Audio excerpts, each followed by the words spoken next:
오늘은 신명기 7장 12절부터 26절 후반부에 있는 이야기를 좀 살펴보려고 합니다. 제가 제목을 어떻게 잡았냐면요, 약속의 땅의 삶과 이스라엘의 정체성, 이렇게 이제 제목을 잡았습니다.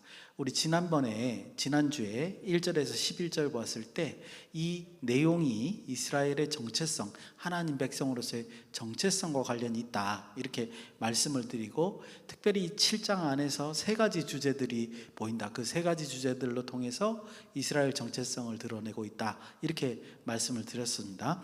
첫 번째가 뭐냐면, 왜 가나안 백성들을 진멸해야 되느냐. 그러니까 이스라엘 백성들이 가나안 땅에 들어가서 가나안 백성들을 진멸해야 된다는 거예요. 그게 정체성과 관련이 있다는 얘기입니다. 그래서 제가 뭐라고 말씀드리냐면, 그때의 정체성은 하나님의 명령을 수행하는 자, 사명적인 측면에서 정체성을 우리는 깨달아야 된다는 거죠. 그러니까 하나님께 구원을 원하는 자들에게는 복음을 전하는 사람들이지만, 하나님께 거역하고 하나님께 반항하는 자들에게는 심판을 선고하는 자들이어야 된다. 그게 이스라엘의 올바른 정체성이다, 이렇게 이제 말씀드렸었습니다. 그 다음에 이제 두 가지는 이번 주에 따로 다뤄야 되겠다, 시간상 그럴 수밖에 없겠다, 이렇게 말씀을 드렸는데, 그 두 가지가, 첫 번째는 뭐냐면 하나님 명령을 순종함으로써 복을 누리는 것. 여러분들 요거 오늘 굉장히 중요하게 다루셔야 됩니다. 하나님 명령에 순종하는 것과 그 하나님으로부터 복을 받는 것이 바로 연결되지가 않아요. 그래서 그 두 개의 관계성을 통해서 정체성을 좀 이해를 하셔야 될 것 같고, 두 번째, 왜 가나안 땅에서의 그 전쟁 승리 후에 우상을 섬기지 말아야 되는지. 우상을 섬기지 말라는 얘기는 앞에서부터 굉장히 많이 있었습니다. 근데 이번에 이제 두 번째 주제로 해당되는 거는 뭐냐면, 승리를 하고 난 다음에 우상 숭배에 대한 경고가 또 나온다는 점이에요. 그래서 이 두 개의 관계를 통해서 이제 이스라엘의 정체성, 하나님 백성의 정체성 개념을 좀 한번 살펴보려고 합니다. 그래서 오늘 이 두 가지, 총 세 가지 중에 첫 번째는 지난주에 했고, 두 가지에 대해서 오늘 말씀을 드려보려고 합니다. 먼저는 이제 첫 번째 주제입니다. 12절부터 16절에 나와 있는 건데요, 아까 말씀드린 대로 하나님 명령에 순종하는 것과 하나님 백성으로서 복을 누리는 것. 그러니까 교회가 명하는 모든 명령을 지키는 것, 순종하는 것과 복을 누리는 것의 관계성에 대한 얘기를 이제 하려고 합니다. 12절 말씀입니다. 우리 한번 같이 읽어보겠습니다. 늘 말씀드리지만 말씀을 읽을 때 이 의미를 좀 생각하시면서 읽으면 좋겠어요. 같이 읽겠습니다. 시작. 너희가 이 모든 법도를 듣고 지켜 행하면 내 하나님 여호와께서 내 조상들에게 맹세하신 언약을 지켜 네게 인애를 베풀 것이니라. 아멘. 네. 그냥 쉽게 지나갈 수도 있습니다만, 꼼꼼히 읽어보면 두 가지 사실을 여기서 언급하고 있는 것을 알 수 있습니다. 뭐냐면, 첫 번째는 뭐죠? 내 조상들에게 맹세하신 언약. 즉, 이 말은 뭐냐면요, 지금 모세의 말을 듣고 있는 광야 2세대들은 하나님과 직접적으로 언약을 하지 않은 상태라는 거예요. 그렇죠? 요 앞에는 없습니다. 나중에 신명기 28장에 가면 이제 모압 언약이라는 게 있긴 한데, 그 전이니까 아직 광야 2세대들은 하나님과 직접 언약하지 않았어요. 이들의 부모인 광야 1세대들이 시내산을 하나님과 언약을 했었죠. 근데 지금 이 얘기, 내 조상들에게 맹세하신 언약을 지켜라는 말을 하는 거 보면, 너희 조상들과 내가 언약을 했는데 그걸 너희들이 지킨다면 어떻게 하시겠다는 거예요? 그 언약의 효과를 너희들에게 주겠다라는 뜻이죠. 그죠? 그러니까 언약은 너희들하고 직접 하지 않았지만 너희들이 그 말씀을 지키면 언약의 효과가 너희들에게 미치게 하겠다. 이렇게 지금 자격을 부여해 주는 내용으로 이해할 수 있습니다. 그러면 이 말씀을 드려야 돼요. 언약은 뭐냐? 언약의 내용이 뭐냐? 물론 언약의 내용들이 많은데 요약을 해보면 이렇게 요약할 수 있습니다. 하나님의 명령을 지키면 하나님이 그들과 함께 하신다는 거예요. 그리고 그렇게 함께 하심으로 그들에게 복을 주신다, 이렇게 요약할 수 있습니다. 이게 이제 그 언약의 내용이죠. 예, 우리 출애굽기 19장에 보면 너희가 내 명령을 지키면 너희는 나의 거룩한 제사장 나라가 되겠고 하잖아요, 그죠? 그러니까 하나님과 함께하면서 그들에게 이제 복을 주신다는 그런 얘기인데, 그럼에도 불구하고 지금 중요한 사실은 뭐예요? 광야 이 세대는 언약을 직접 맺지는 않았습니다. 그런데 그 말씀을 지키면 언약의 효과가 너희들에게 미치게 하겠다, 이렇게 말씀하시는 내용으로 이해가 된다는 거죠. 그래서 이게 중요합니다. 광야 2세대들에게 언약 자체는 하나님께서 베풀어 주신 뭐예요? 은혜라는 점입니다. 이걸 알아야 되는 거예요. 하나님이 은혜를 베풀어 주신 거라는 거죠. 실제로 계약하지 않은데도 계약한 효과를 누리게 하는 거니까 그 은혜를 인정하고 받아들이는 게 굉장히 중요하다는 얘기를 지금 말씀을 드리는 거예요. 무엇보다 먼저 앞서서 제가 이 말씀을 가만히 생각해보니까 요즘도 그런 것 같아요. 요즘에 나가서 우리가 전도를 하다 보면 이런 거를 그죠? 예수님께서 여러분들을 구원하셨습니다. 여러분들을 사랑하십니다. 이렇게 전도를 하면 이제 예수님을 모르는 사람들의 반응들이 뭐냐면, 예수가 도대체 누구에게 나하고 상관이 있다고 얘기하느냐, 이런 반응이에요. 대체적으로 얘기를 들어보면, 그렇죠? 즉 뭐냐면 그 은혜가 임했음에도 불구하고 그 은혜가 임한 거를 인정하지 않아요. 현대도 그래요. 똑같습니다. 광야 2세들도 지금 모세가 얘기하는 건 뭐냐면 그 은혜가 너희들에게 미치고 있음을 먼저 인정을 해야 되는 거죠. 언약의 효력이 광야 2세들에게 미쳤다라는 걸 이해를 해야 된다는 거죠.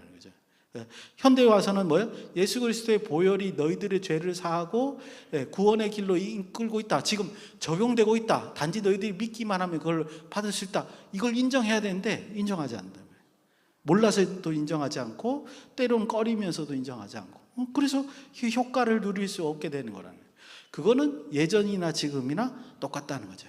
중요한 사실은 하나님께서 그렇게 일방적으로 은혜를 베풀어 주시는 걸 인정하느냐 안 하느냐가 굉장히 중요하다, 그런 얘기인 겁니다.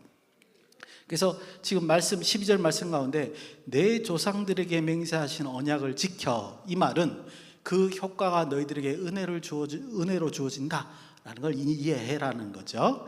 두 번째입니다. 그 뒤에 말이죠. 내게 인애를 베풀 것이라, 이런 말이 있습니다. 내게 인애를 베푸실 것이라는 말을 가만히 들어보면 이 뜻이에요. 내가 하나님의 명령을 지켜서 행한다고 해서 그 하나님께서 주시는 복을 내가 다 바로 곧장 연결돼서 복을 누리게 된다, 이게 아니라는 얘기예요.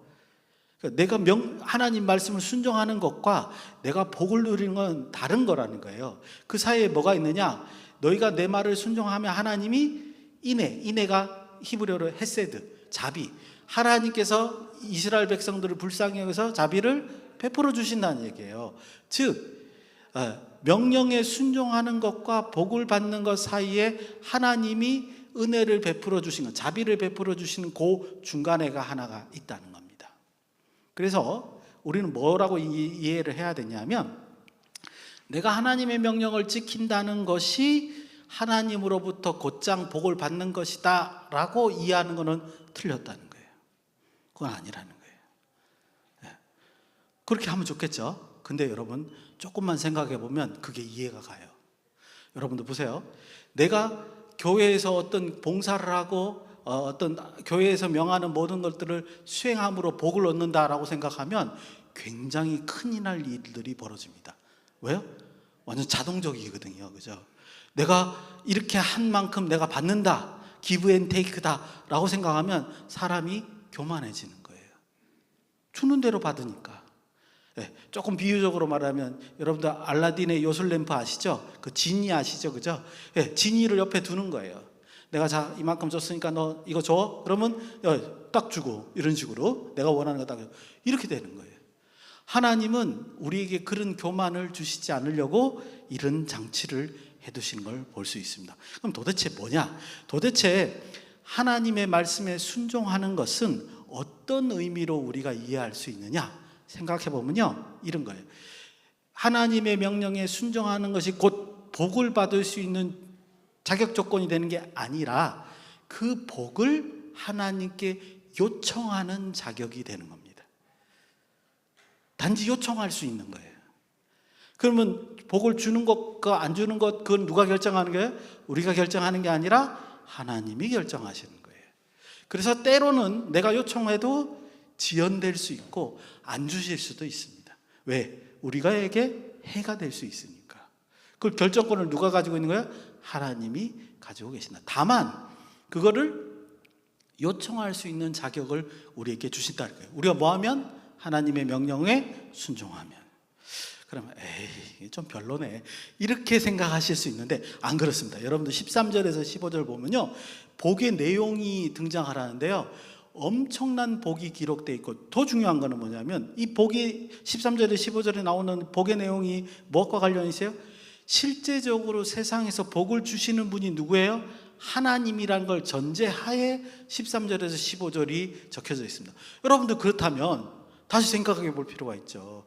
하나님 앞에 복을 요청할 수 있는 기회라는 건 엄청난 겁니다. 왜? 세상에서 복을 주시는 분이 유일하게 하나님 분이시니까. 어떤 복이냐? 13절, 하나님께서 사랑하시는 복입니다. 번성하게 되는 복입니다. 소산과 풍요를 누리는 복이라고 적혀 있습니다. 이런 풍요가 기본적으로 하나님께로 나온다는 거예요. 그러니까 당연히 그분한테 요청하는 게 값진 거죠. 그런 자격이 있다는 것도 값진 겁니다. 14절, 만민보다 훨씬 더 큰 복으로 남자 여자 모두, 그 다음에 짐승들, 암컷 수컷 모두 생육하는 복을 준다, 이렇게 말씀하셨습니다. 15절 보니까 질병에도 걸리지 않는 복을 주신대요. 이런 걸 누가 주관하신다고요? 여호와 하나님이 주관하신다는 거예요. 그러니까 이런 것을 기대하면서 요청하면 그 자체가 엄청난 자격이다라고 말씀드릴 수 있죠. 그래서 하나님께서는 우리가 요청했을 때 우리에게 우리가 더 나쁘지 않게, 교만하게 대해서 나쁘지 않게 된다면 반드시 그 복을 하나님의 백성들에게 주실 거라는 걸 알기 때문에, 믿고 의지하기 때문에 이렇게 요청할 수 있는 것이고, 요청하는 것 자체가 엄청난 큰 복이다, 그런 큰 자격이다, 이렇게 말씀드릴 수 있습니다. 16절에 우상 숭배하지 않는다면, 그리고 말씀에 순종한다면 이 복이 주어질 것이라는 얘기를 이제 또 부가적으로 할 수 있습니다. 그래서 첫 번째 주제에 기억하셔야 됩니다. 첫 번째 주제에 관련해서 하나님 백성으로서의 정체성은 그럼 뭐냐? 한마디로 요약하면 뭐냐면요, 하나님으로부터 은혜를 받았다라는 사실을 이해하는 것, 이게 하나님 백성으로서의 기본적인 정체성입니다. 여러분들 굉장히 중요합니다. 하나님으로부터 은혜를 받았다, 내지는 하나님으로부터 은혜를 받을 것이다 라고 이해하는 것, 그게 하나님 백성으로서의 기본적인 정체성이라는 거예요. 얼마를 받았다는 게 중요한 게 아니에요. 내가 지금 험한 길을 갈 수밖에 없는 상황이라도 하나님께서 나를 복 주실 것을 알고, 뭐 현생에서 복을 안 주신다 하더라도 나를 영원한 삶으로 이끌어갈 거라고 확신하는 것, 이 인식을 하는 것이 하나님의 정체성이다, 이렇게 말씀드릴 수 있다는 겁니다. 두 번째 주제입니다. 17절에서 26절, 여기서는 약간 우상숭배의 개념이 조금 달라집니다. 이 주제에서는요, 가나안 땅에서의 전쟁의 승리와 그 전쟁을 승리하고 난 다음에 우상숭배를 하지 말 것에 대한 요청이 두 개가 나와 있습니다. 그래서 이 두 관계가 약간 앞에 거하고 조금, 지금 금방 16절에 있는 얘기, 우상숭배하고는 조금 다른 얘기가 여기 이제 적혀져 있는 것을 볼 수 있습니다. 도대체 이 주제에서는 어떤 정체성을 얘기하는지 한번 살펴보겠습니다. 먼저 17절은 제가 읽어보겠습니다. 21절에서 이제 모세가 하나님의 그 대신해서 이제 답변을 하거든요. 17절, 이런 문제점이 생길 수 있다는 것을 모세가 얘기합니다. 네가 혹시 심중에 이르기를 이 민족들이 나보다 많으니 내가 어찌 그를 쫓아낼 수 있으리요 하리라마는, 무슨 말이에요? 이스라엘 백성들이 하나님의 명령을 받았습니다. 가나안 땅으로 들어가라, 그리고 가나안 땅의 모든 백성들을 진멸하라. 우리 이제 지난주에 봤던 게 이 진멸과 관계된 정체성에 관한 얘기를 했습니다. 진멸하라 그랬는데, 근데 마음속에 가만히 생각하고, 가나안 땅의 백성들은 우리보다 숫자가 많은데, 그리고 우리보다 더 강한데 어떻게 그들을 쫓아낼 수 있지? 이렇게 전쟁의 승리에 대해서 확신을 못하는 거예요. 이런 경우를 지금 얘기를 하고 있습니다. 그런데 여기서 말하고자 하는 것은 뭐냐면 이 얘기예요.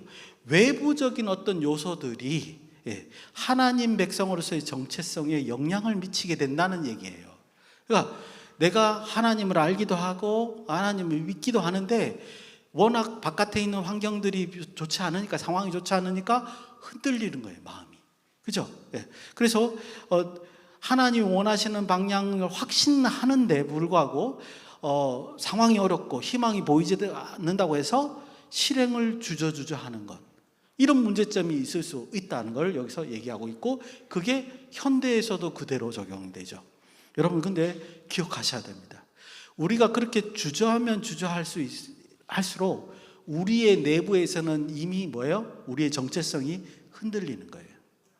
뿐만 아니라 더 심각한 거는, 내가 흔들리잖아요. 그러면 우리를 바라보는 세상 사람들이 그걸 인식을 합니다. 흔들리는구나. 저 가짜 아니야? 그런단 말이에요.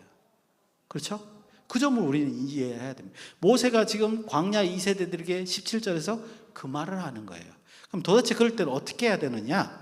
21절에서 이렇게 충고합니다. 요거는 같이 읽어보겠습니다. 21절입니다. 시작. 너는 그들을 두려워하지 말라. 너희 하나님 여호와 곧 크고 두려운 하나님이 너희 중에 계심이니라. 아멘. 그러니까 이거에 대한 해답은 뭐죠? 상황이 어렵든 뭐든 간에 흔들릴 때마다 우리는 뭘 생각해야 된다고요?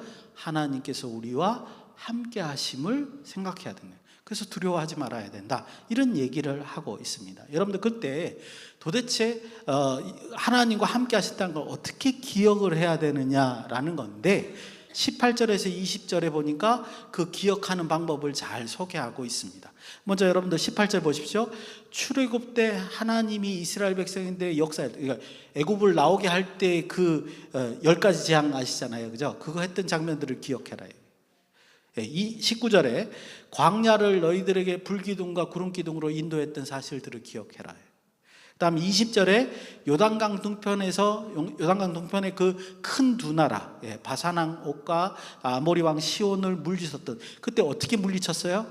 원래 전쟁으로는 이 나라들 이길 수가 없어요. 근데 하나님이 왕벌을 보내셨잖아요. 왕벌을 보내셔서 물어뜯게 하고 나중에 이제 쳐 죽이게 되는데, 그걸로 전쟁 승리했던 점들을 너희들이 기억하라, 이렇게 얘기하는 겁니다. 그러니까 이 모든 것들을 종합해서 보면 뭐냐 하면, 그 기적과 같은 승리와 인도하심과 구원하심이 뭐라는 거예요? 하나님께서 너희와 함께 하셨다는 증거들이라는 거예요.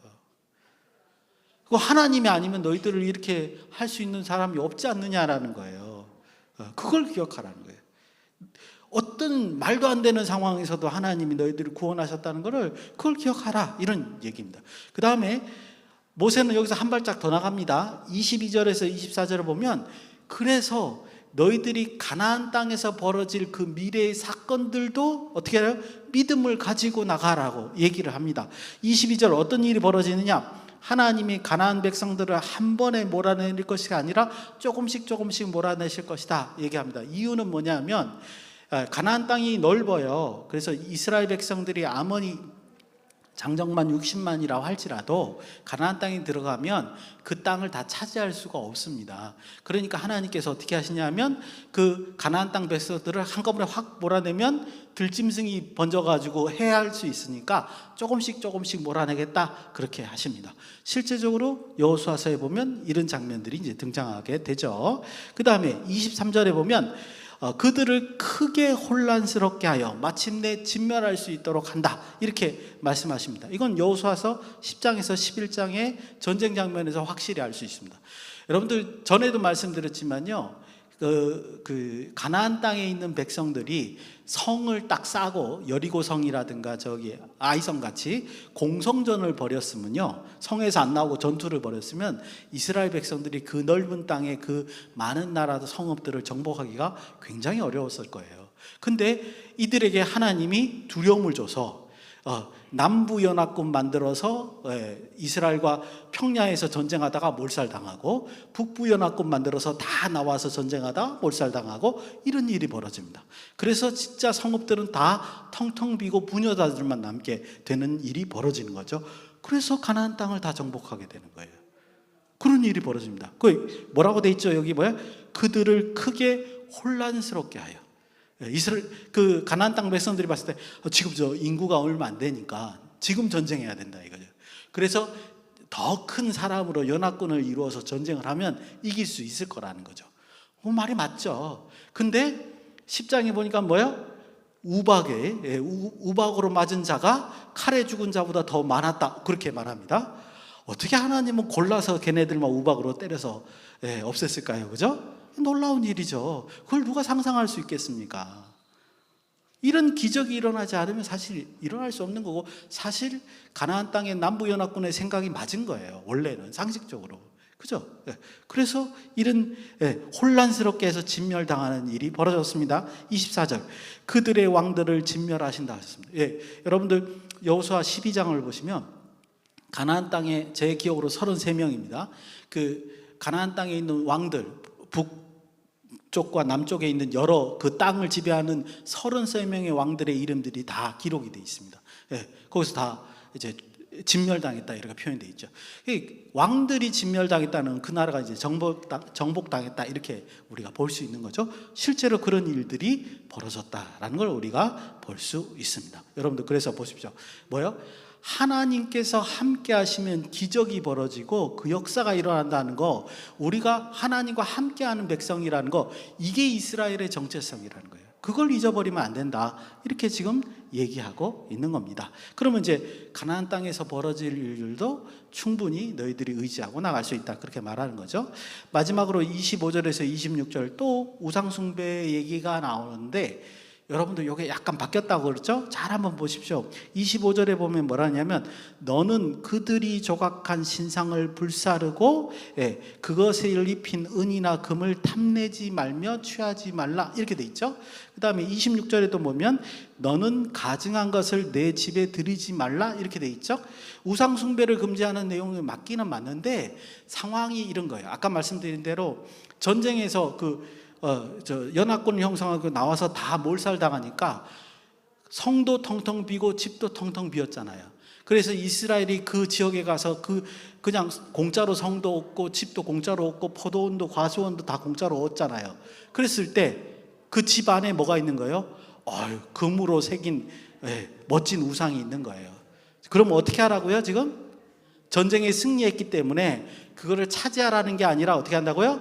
그 우상을 부수라는 거예요. 보기도 좋고 돈도 나가고 이러니까 이거 집에 놔두면 좋겠는데 그러지 말라는 거예요. 즉 여기 25절에서 26절의 강조점은 뭐냐면요, 너희들이 공짜로 차지했다 할지라도 우상은 철저하게 없애라. 차라리 그걸 다 부숴서 하나님께 바쳐라, 이 얘기를 하고 있는 거예요. 그 왜 그러냐면 지금 자기네들이 승리한 이유가 뭐죠? 하나님과 함께 하신 거라며. 그런데 어떻게 우상을 자기 집에 둘 수 있느냐. 그런 거는 하나님을 무시하는 행위이고 하나님께 반역하는 행위다, 이렇게 얘기하고 있는 것입니다. 그래서 이 두 번째 주제와 관련된 하나님 백성의 정체성은 뭐냐? 하나님이 함께 하신 것을 기억함으로써 세상의 어떤 것도 두려워하지 않는 것, 이게 하나님 백성이라는 거죠. 그것을 그래서 잘 보여주고 있다, 이렇게 말씀드릴 수 있습니다. 이제 짧게 말씀을 이제 맺겠습니다. 지난주에 이어서 신명기 7장 후반부의 내용을 통해서 하나님 백성의 정체성에 대한 얘기들을 이제 살펴봤습니다. 짧게 이 두 가지 주제로 살펴봤는데 요약을 해보면요, 어떤 사람들이 하나님의 진정한 백성이냐? 은혜 받을 자들 혹은 은혜 받은 자들의 공동체. 여기서 핵심적인 건 뭐냐면 내가 은혜 받았다는 사실을 인식하는 겁니다. 그게 하나님 백성의 공동체라는 거죠. 은혜를 모르면 그건 겉보기 신앙이에요. 여러분, 교회를 다니는데 내가 하나님의 은혜를 받았다고 인정하지 못하면요, 그건 겉보기 신앙이에요. 그건 신앙이 아직 성숙하지 못한 거라고 여러분들이 인식하셔야 됩니다. 두 번째는 하나님의 역사를 기억하는 공동체. 하나님의 역사를 기억을 왜 해요? 하나님이 함께 하신다는 걸 이해하는 거죠. 내가 굉장히 어렵고 말도 안 되고 이건 구원받을 수 없는 결정적인 순간에도 하나님이 함께 하셔서 나를 구원하셨다는 그런 경험이 있다면 여러분 어떻게 그게 잊을 수가 있겠냐는 거죠. 그렇죠? 그래서 여기서 중요한 거는 그 하나님이 우리와 함께 하신다는 걸 잊어버리지 않는 거예요. 기억하는 거. 그것이 하나님의 백성으로서의 정체성이다. 이렇게 두 가지를 얘기합니다. 조금 더 설명을 덧붙이면 이런 거죠. 오늘 말씀 중에 핵심적인 건 뭐냐면, 내가 하나님의 명령을 지킨다고 해서 그것이 곧바로 나에게 복이 된다라고 연결되지 않는다고 제가 말씀을 드렸습니다. 왜 그러냐 하면, 여기서 강조하는 것은 우리가 교만할 수 있기 때문에 곧바로 복을 주시지도 않고, 또 어떤 사람은 심판받아야 하지만 하나님이 오래 참으심으로 또 바로 심판하지 않고, 그 결정권을 누가 가지고 있어요? 하나님을 가지고 계심으로 우리를 더 은혜스럽게 인도하시는 걸 알 수 있습니다. 그래서 중요한 거는 뭐냐면, 우리가 하나님으로부터 은혜 받았다는 사실을 이해하는 것, 이것이 그 하나님 백성으로의 정체성의 가장 중요한 핵심적인 요소이다. 이걸 이제 강조하고 있는 거고요. 또 하나는 뭐냐면, 아까 말씀드린 대로 하나님의 백성이 그 기적의 역사를 경험함으로써 항상 하나님이 함께 하신 것을 기억하는 것이다. 이렇게 말씀드릴 수 있습니다. 그래서 종합적으로 말씀드리면 이런 거예요.